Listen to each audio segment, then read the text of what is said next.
गुरुर्ब्रह्मा गुरुर्विष्णू गुरुर्देव महेश्वराय गुरुर्साक्षात् परब्रह्मं तस्मै श्री गुरवे नमः। गुरुर्साक्षात् परब्रह्मं तस्मै श्री गुरवे नमः। उपकार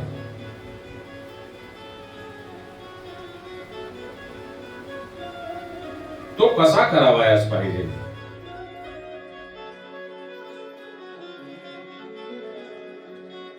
भगवंतांनी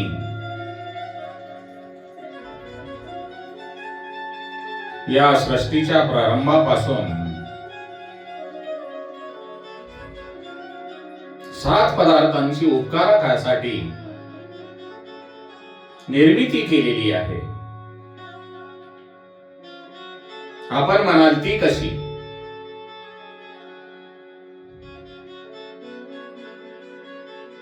द्रवी चंद्रो घनाः वृक्षा नदी गावसु सज्जनाः येते परोपकाराय युगे देवेन निर्मिता। याचा अर्थ असा, सूर्य, चंद्र, मेघ, नदी, वृक्ष, गाय आणि सज्जन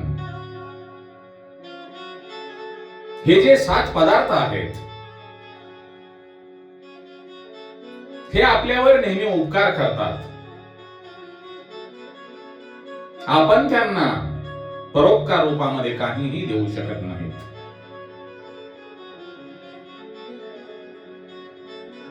मग भगवंताचे आपल्यावर किती उपकार आहेत?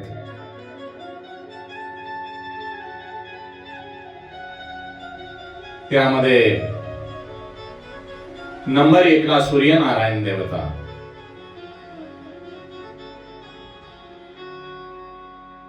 सूर्यनारायण देवतेपासून आपणाला जो प्रकाश मिळतो तो किती अमूल्य आहे हे आपल्या सर्वांना माहिती आहे। आणि त्यातले त्यात म्हणजे सकाळच्या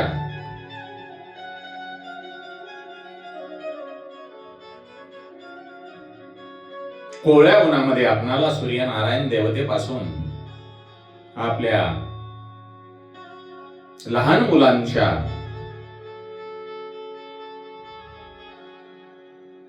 पोषणासाठी जे डी जीवनसत्व आहे ते सूर्यनारायण देवतेपासून मिळते। हे विशेष। नंबर 2 म्हणजे चंद्र।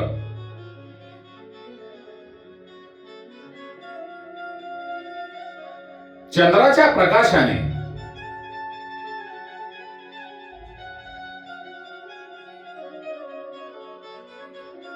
मनुष्याला शीतलता मिळते।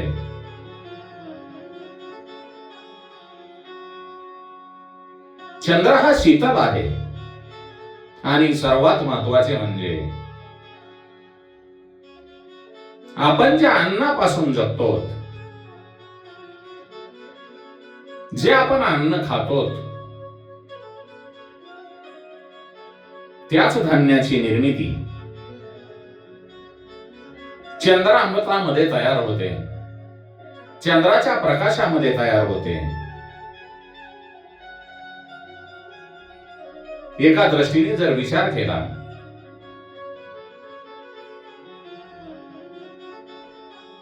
तर चंद्राचे आपल्यावर किती उपकार आहेत। कारण अन्नाशिवाय आपण जगू शकत नाही।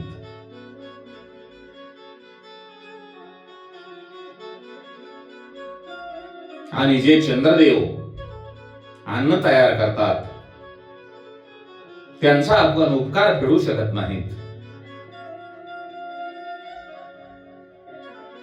नंबर 3 मेघ।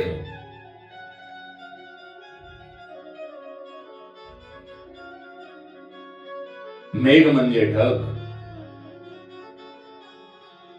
जे ढग आपणाला पाऊस देतात, पाणी देतात,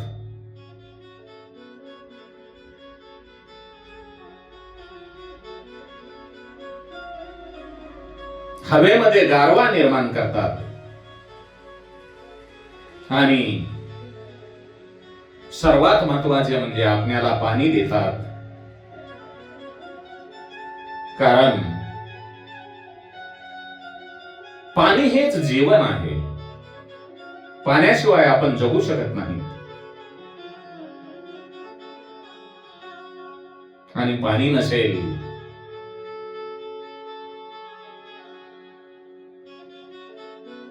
तर मग पुढे काय? पाणी असेल तर सर्व काही आहे. म्हणून आपण जो आज हरित क्रांती विषयी बोलत असतो त्यामध्ये सर्वात महत्वाचा रोल म्हणजे मेघांचा. ते आपल्यावर एवढे उपकार करतात त्याची आपण परतफेड कधीही करू शकत नाहीत. नंबर 4 वृक्ष.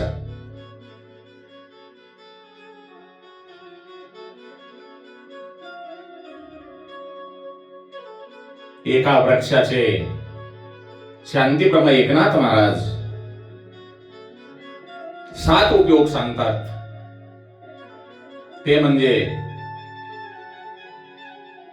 पत्र पुष्प छाया फळ त्वचा काष्ठ समूळ वृक्ष सर्वांगे सफळ सर्वासी केवळ उपकारी. नाथ महाराज म्हणतात पत्र पुष्प छाया फळ त्वचा काष्ठ समूळ वृक्ष सर्वांगे सफळ सर्वासी केवळ उपकारी. आहा, काय नाथ महाराजांचं काव्य आहे. शिवाय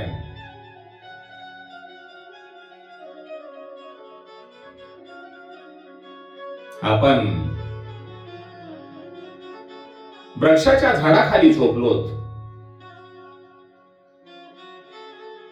तर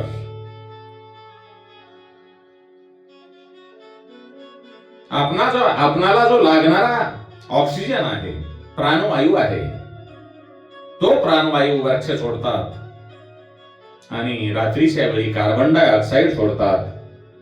त्यामुळे आपले जे जीवन आहे, सर्व प्राणी मात्रांचे जीवन आहे, ते समतोल राहते. दुसरी महत्वाची गोष्ट म्हणजे वृक्ष जितके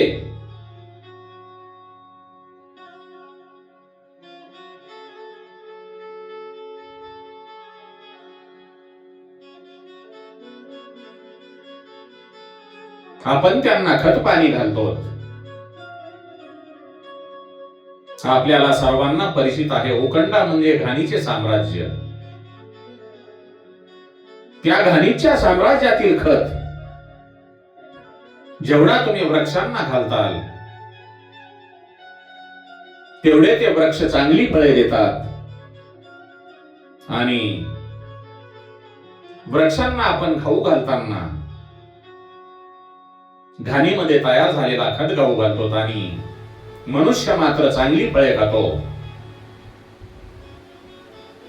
शिवाय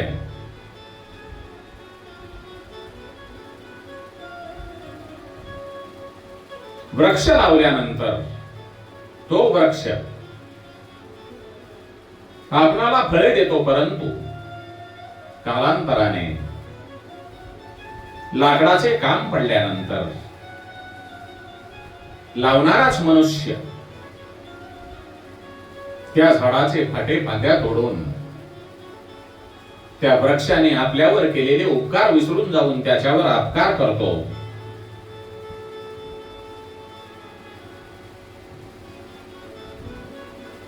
माऊली म्हणतात,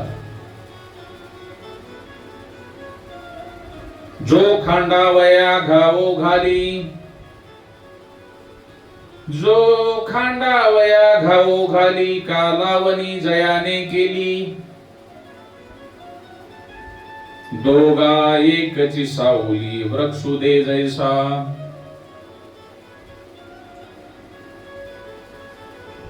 माऊली म्हणतात, ज्यांनी वृक्ष लावला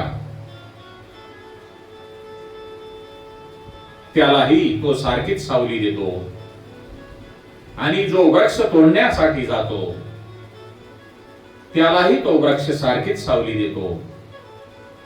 म्हणजे त्या वृक्षामध्ये किती परोपकाराची भावना आहे. तुम्हाला एक मी उदाहरण सांगतो. पंजाबचे राजा रणजित सिंह एकदा शिकारीसाठी जंगलामध्ये गेले. दुपारच्या प्रहरी विश्रांतीसाठी ते एका आंब्याच्या झाडाखाली थांबले. त्यांचे सैन्य आंब्याच्या आजूबाजूला थांबले होते. राजालाही झोप लागली आणि सेवक मंडळी पण डुलक्या घेऊ लागली, कारण प्रवास म्हणल्याच्या नंतर चालू माणूस थकल्या जातो. त्या वेळामध्ये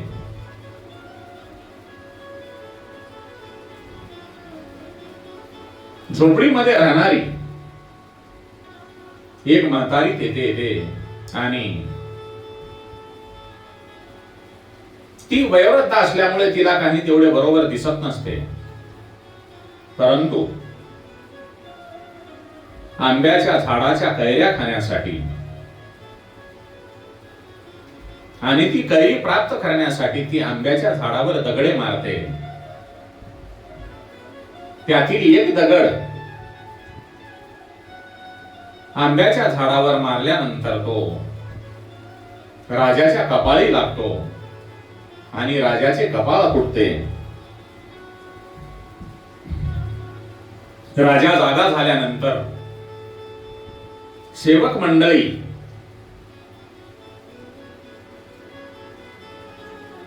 त्या म्हातारीला पकडून राजाच्या समोर हजर करतात. तेव्हा राजा या म्हातारीला माझ्या उद्या दरबारी हजर करा असा आदेश देतो. दुसऱ्या दिवशी राज दरबारामध्ये त्या वयोवृद्ध म्हातारीला सैनिक पकडून हजर करतात. तेव्हा राजा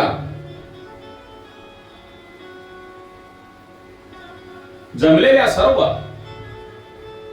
तेथील ज्ञानी मंडळींना म्हणतात, मी आंब्याच्या झाडाखाली झोपलो असताना या म्हातारीने माझ्या कपाळावर मारून आंब्याच्या कैऱ्या पाडीत असताना माझ्या कपाळावर दगड मारून हिने माझे कपाळ फोडले आहे. या म्हातारीला काय शिक्षा द्यावी?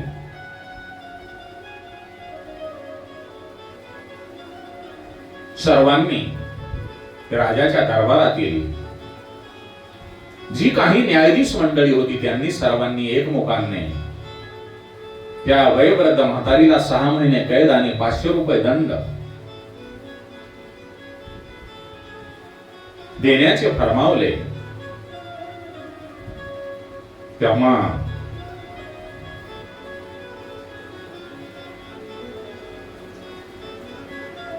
राजा एकदम रागाने खडाडतो आणि म्हणतो,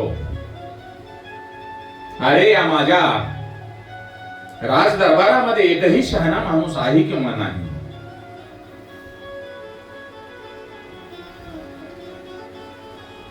मला वाटले होते माझ्या दरबारामध्ये कोणीतरी शहाणा माणूस असेल, परंतु माझ्या दरबारामध्ये एकही शहाणा माणूस दिसत नाही.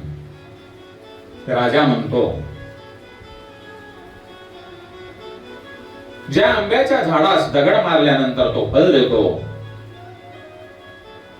मग मला दगड मारल्यानंतर मी शिक्षा का द्यावी, या आधीच 500 रुपये बक्षीस द्या आणि तिला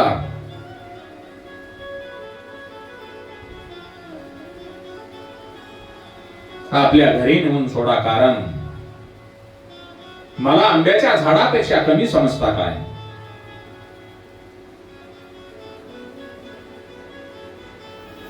नंबर 5 म्हणजे नदी आणि ओढे. नद्या आणि ओढे सुद्धा मनुष्याने नद्या आणि ओढे सुद्धा मनुष्याच्या उपकारा करताच आहेत हे आपणा सर्वांना परिचित आहे. आंघोळ करणे, कपडे धुणे, पिण्याचे पाणी, पिके, घर बांधण्यास विद्युत शक्ती, हे सर्व नद्यांचेच उपकार आहेत. कारण पाण्याशिवाय आपण काहीही करू शकत नाहीत. आणि या ज्या नद्या आहेत त्या जलसाठा करून ठेवतात, त्यामुळे त्या पाण्याचा आपल्या सर्वांना उपकार होतो. परंतु आपण कोणीही नद्यांचे पूजन करून त्यांच्या उपकाराची परतफेड करत नाही. आता सर्वात महत्वाचे म्हणजे गाय. ही किती उपयोगी आहे हे आपल्या सर्वांना माहिती आहे. गायीच्या मूत्रापासून औषध, शेणामुळे घरामध्ये स्वच्छता, खत, दूध वगैरे अनेक फायदे या गायीपासून होत असतात. म्हणून ती गोधन असे म्हटलेले आहे. परंतु आज त्याच गोधनाचे हाल होत आहेत. म्हणून या गोधनाची पूजा करा, त्याचे हाल होऊ देऊ नका. कारण ती लक्ष्मी आहे.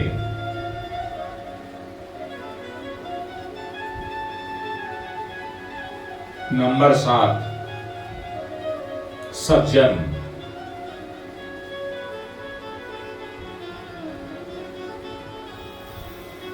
संताची निर्मिती पण उपकाराकरिताच झालेली आहे.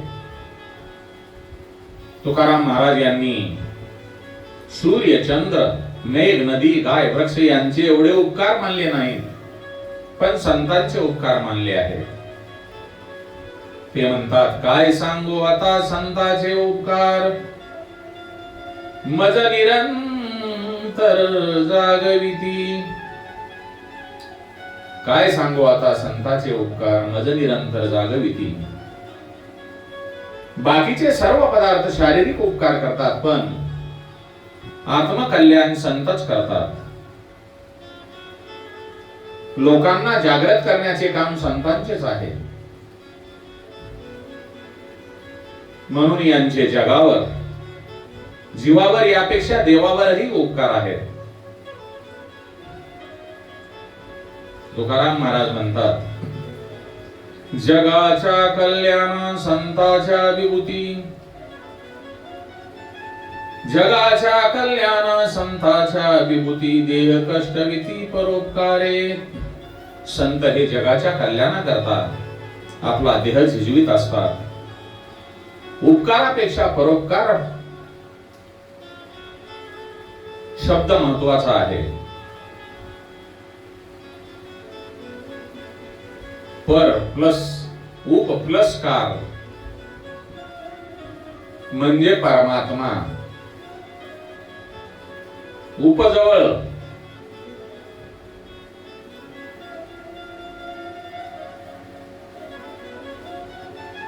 संतांचे उपकार म्हणजे त्याचे आपण वर्णनही करू शकत नाही. केले उपकार सांगू काय, बाप न करी ऐशी माय.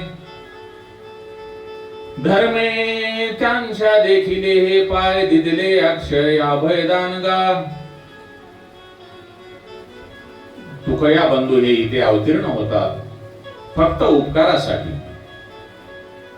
येथे उपकारासाठी आले घरच्या वैकुंठी. तुकाराम महाराज यांच्या उपकाराचे 3 प्रकार म्हणजे कायिक, वाचिक आणि मानसिक. तैसा काया वाचा मने प्राणू,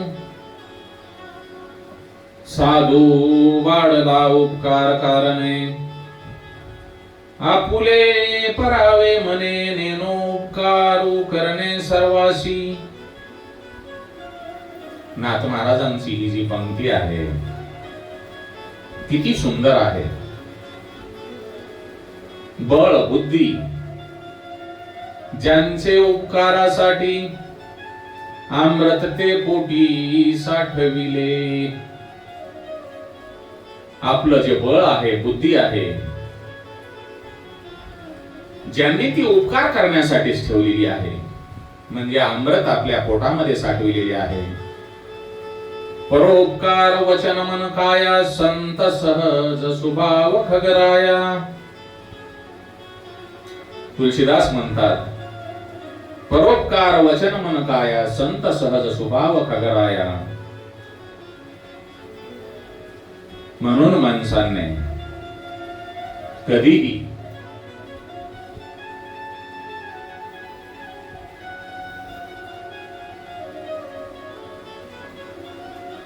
सूर्य, चंद्र, मेघ, नदी, गाय, वृक्ष यांचे एवढे उपकार मानले पाहिजेत. आणि त्या उपकारांची परतफेड म्हणजे वृक्ष आहे त्यांना तोडू नका, गाय आहे गायींचे पालन करा, ज्या नद्या आहेत त्यांना साफसुथरे ठेवण्याचे काम करा.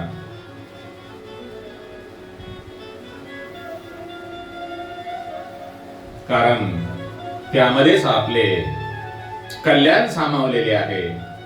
हे जे 7 प्रकारचे मनुष्यावर होणारे उपकार आहेत ते आपण आपल्या परीने ते जसे आपल्याला फेडता येतील त्याप्रमाणे